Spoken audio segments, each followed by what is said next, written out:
Good evening and welcome to In Focus tonight. I'm Kelly Swoop. After introducing a $1 trillion investment proposal, U.S. Senator Chris Van Hollen is hoping, should it pass, some of the funding could be used for the state's infrastructure, including the Port of Baltimore. In Focus reporter Skylar Henry joined Van Hollen on a tour of the port with why he says the move could bring thousands of jobs to our state.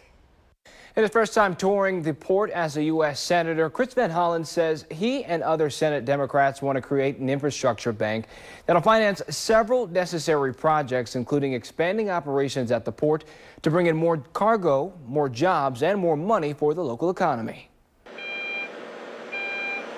As the record 10 million tons of general cargo make way through the bustling Port of Baltimore, U.S. Senator Chris Van Hollen says there could and should be more. Port of Baltimore is a huge job engine for the state of Maryland. It is growing, it's breaking records.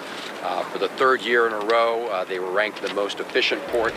The brand new senator toured the port, anxious to talk about the importance of investing in the state and the country's infrastructure.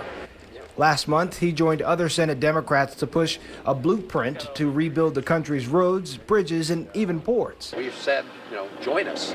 We have a plan. A lot of us have been pushing for many years to try to have a comprehensive infrastructure modernization plan. So we're going to continue to press. The $1 trillion deal could trickle down to the state's deteriorating thoroughfares and chip into the necessary funding to dredge the port to clear channels for bigger cargo ships. Without the dredging being taken care of, without new land development opportunities, we can't continue to grow the port.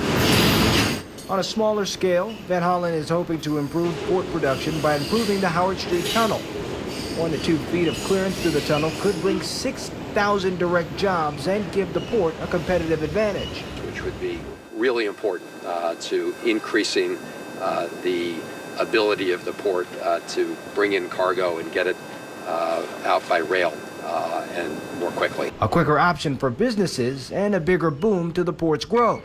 We've been working as a congressional delegation to try to get the funds for the Howard Street Tunnel through what's called the Fast Lane program of the Department of Transportation. The program is grant money that addresses the $425 million problem. There's no reason projects like the Howard Street Tunnel cannot go forward. One step in improving infrastructure and improving what Van Hollen calls an economic engine for the state.